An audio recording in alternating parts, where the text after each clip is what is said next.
2014 से लेकर आज तक अगर देखें तो बीजेपी जिस तरीके से उत्तर प्रदेश में चल रही है, कांग्रेस पार्टी अपने आप को कहां पा रही है? मुद्दे तो बहुत सारे हैं, लेकिन उसके बावजूद वहां की जनता बार बार इन लोगों को चुनकर क्यों भेजती है? यह भी तो अपने आप में बड़ा सवाल है। कमी कहां पर रह जा रही है कांग्रेस पार्टी की कि विकल्प के तौर पर कांग्रेस पार्टी को वहां की जनता कहीं भी नहीं मान रही? अभी तक की स्थिति है। मैं दो बातें करूंगी। हाँ बिल्कुल, मैं आपके सवाल का जवाब दूंगी, लेकिन उससे पहले दो बातें करूंगी। 125 मौतें कहां हो गई, इसके लिए इन मौतों के ऊपर चुप रहा जाए तो मुझे लगता है कि ऐसी असंवेदनशीलता सिर्फ भाजपा कर सकती है। हम ऐसी असंवेदनशीलता नहीं कर सकते। सरकारी आंकड़ों को छुपाने की जो कोशिश एंसेफ्लाइटिस में करी गई थी, उसी का नतीजा आज देश भुगत रहा है। गोरखपुर से लेकर फिरोजाबाद तक बच्चों की मृत्यु हो रही है और इन लोगों को लगता है कि इस पर चुप रहकर प्रदेश वर्सेस प्रदेश की गंदी राजनीति करनी चाहिए।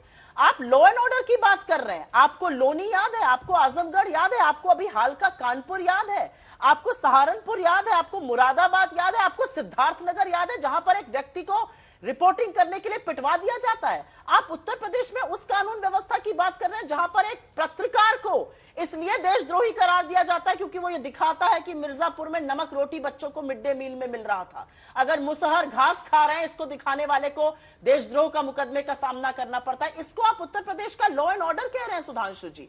और आपने जो सवाल किया उसका मैं एक जवाब देती हूं। मुजफ्फरनगर में अभी हुई थी किसान की पंचायत, महापंचायत, और उसमें सांप्रदायिक एकता और जाटों और सबकी जो एकता को देखकर नींव हिल गई है भाजपा की। थर थर थर थर कांप रहे हैं और इनको लगता है कि अब ये गंदी राजनीति अलीगढ़ से शुरू करेंगे। किसानों ने अपने मंच पर तो किसी भी राजनीतिक पार्टी को न्योता दिया नहीं था, फिर कांग्रेस पार्टी इतनी क्यों खुश हो रही है? आपको लग रहा है कि उसके जरिए आप लोगों को भी वहां पर जमीन मजबूत करने का मौका मिल जाएगा? इस सवाल का जवाब दीजिएगा। सुधींद्र जी हमारे साथ जुड़ चुके हैं। संगीत रागी एक जल्दी छोटी छोटी टिप्पणी मैं फौरन लौटूंगी। सुप्रिया जी जरा दो मेहमान और हैं, उनकी बात कर लेती हूँ, उसके बाद मैं लौटूंगी। सुप्रिया जी लौट रही हूँ आपके पास, पूछूंगी। एक सेकंड सुप्रिया जी। संगीत रागी अब सुप्रिया जी बाकी लोगों को भी तो बोल लेने दीजिए ना। अब पलट के आपसे क्रॉस क्वेश्चन, ठीक है मैं आऊंगी आपके पास, एक बार दोनों लोग को बोल लेने दीजिए। टिप्पणी करी मेरे ऊपर तो आप जवाब लीजिए उसका। ये तो अच्छी बात है, आप टिप्पणी करके निकल जाती हैं, जवाब। अरे मैं बैठी हुई हूँ, अगले आधे घंटे तक अभी और चर्चा होगी। सुप्रिया सुनीत प्लीज, इतना उतावला होने की जरूरत नहीं है। दो और मेहमान बैठे हुए हैं बहुत शांति से, उनको भी थोड़ा मौका दीजिए बोलने के लिए। आपने टिप्पणी करी ना मुझ पर, बोल लीजिए। मेरी और आपकी तूतू मैमे में उनका वक्त जाया जाएगा।